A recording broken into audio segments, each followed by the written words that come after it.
they called him divine was because he was immortal, but because every heartbeat of his city pulsed to his breath. Before the sun dared rise above the Euphrates, he had already conquered it with his silence. In the depths of ancient Babylon,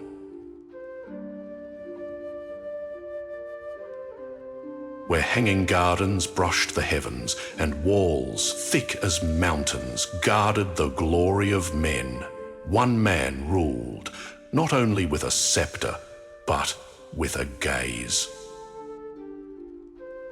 This is not a tale of war. This is not the story of conquest or rebellion. This is one day, one sunrise to moonrise, in the life of the most powerful man in Mesopotamia.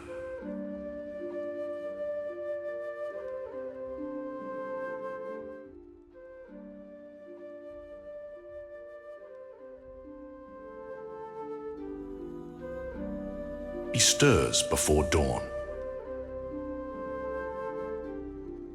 Not to the crow of birds, but to the scent of perfumed oils being prepared by unseen hands. The air is thick with sandalwood and rosewater. No one dares speak. The king's chamber is sacred. Draped in indigo and ivory linen, his bed rests beneath a painted ceiling of stars. Stars crafted by artists who had never seen the sky, yet were told to replicate the heavens for their living God. He does not rise at once.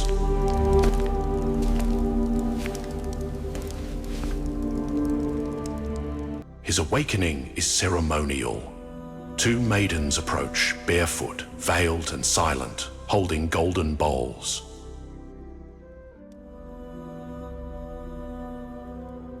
One holds water scented with crushed myrrh. The other, strips of linen to dry his feet after they are washed. Not because they are dirty, but because the ritual itself honors the divine essence he is believed to carry. His eyes open slowly, sharp, calculating, unreadable. Their empire breathes. In his wardrobe chamber, lined with cedar wood and guarded by a dozen eunuchs, rest garments dyed with the rarest purples and stitched with threads of gold, so fine that entire villages toil for a month to weave a single tunic. He chooses not the grandest, but the one that matches the sky this morning. Blue, lined with silver embroidery. A robe that flows like water when he walks.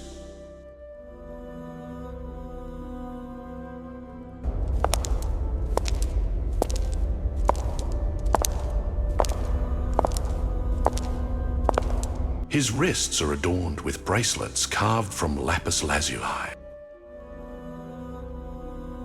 His fingers heavy with rings that carry the seal of Babylon, of gods, of forgotten treaties. He is dressed not as a man, but as an idea, a symbol, and then he walks. No footsteps echo when he moves. The marble floors have been designed to absorb sound. Only the chime of golden chains from his ankles tells you that power is in motion. As he passes down the corridor, guards lower their eyes, not from fear, but reverence. For in Babylon, the king was not simply chosen by blood. He was carved by fate. By the time the sun has fully risen, he is seated upon the throne. But this is no simple chair. It rests atop 7 steps, each etched with the laws of the land, written in cuneiform by scholars whose eyes have long since turned to dust. Lions flank the sides. Real ones once stood there, tamed, fed by the flesh of the guilty. Today, only their likeness remains, but the memory is enough.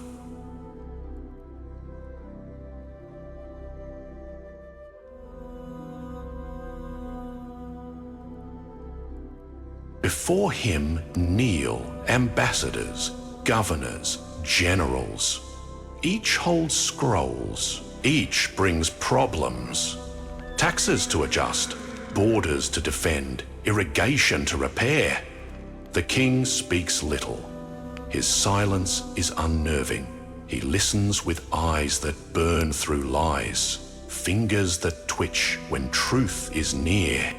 When he does speak, his voice is low, controlled, like the current of the Euphrates, calm above, deadly beneath.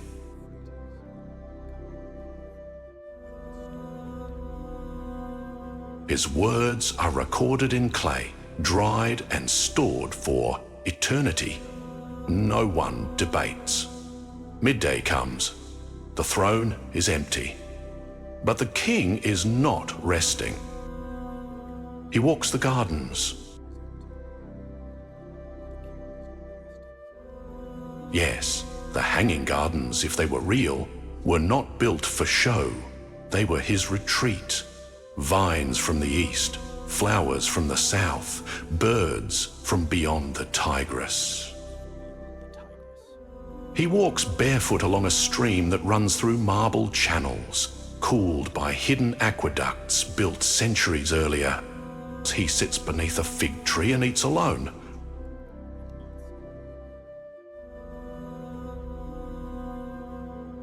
Not from a plate, but from a tray of polished obsidian.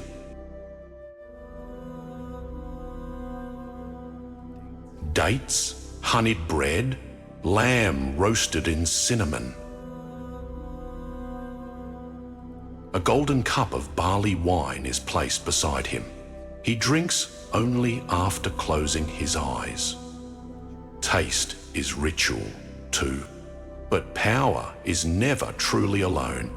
Behind the trees, spies whisper. Palace walls are thick, but ears are sharper. The king knows this, and yet he smiles. In the late afternoon, he retires to the inner chamber, not for rest, but for consultation. The high priest joins him. They speak of omens, of dreams, of stars that danced unusually in the night. The priest shows him tablets, inscribed signs from the gods. They debate meanings. The king believes none of it. Yet he listens, for in a land ruled by myth, even a lie must be worn like armor.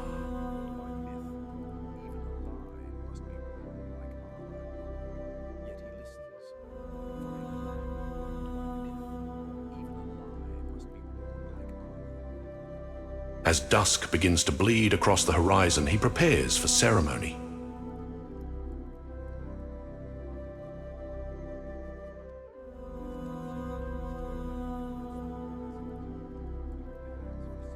The sacred ziggurat rises like a mountain in the city's heart.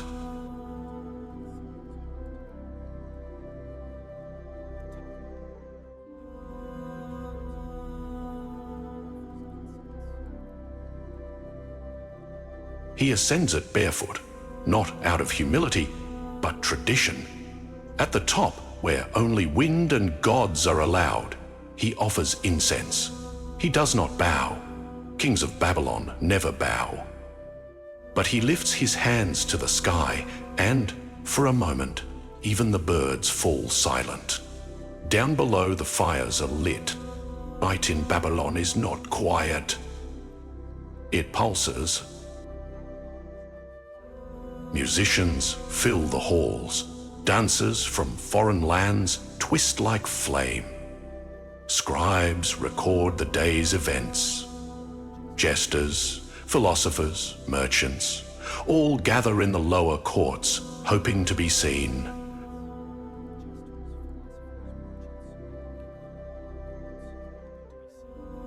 Up the king watches from above, from a balcony that overlooks his empire. not just the city, but the breath of every soul within it. He knows names. He remembers debts. He sees who smiles too much, who avoids his gaze. He knows that loyalty is fragile, that betrayal comes not with swords, but with honeyed words.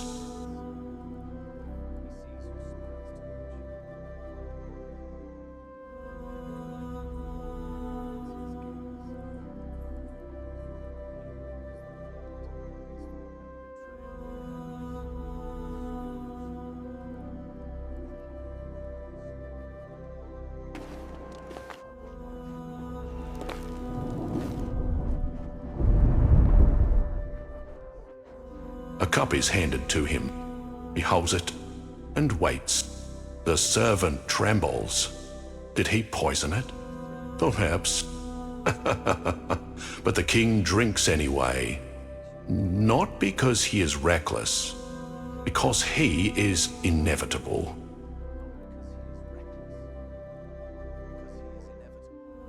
When midnight cloaks the land in silence, the king finally returns to his chamber. His robe is removed, his rings placed in a locked box guarded by men who have never spoken a word since birth. He lies again beneath the stars, painted ones this time. But even they cannot see what he dreams. Maybe nothing, or maybe, like every king, he dreams of a day when his name will outlast his bones, of a future where voices speak of his one day, his one single day, and call it greatness.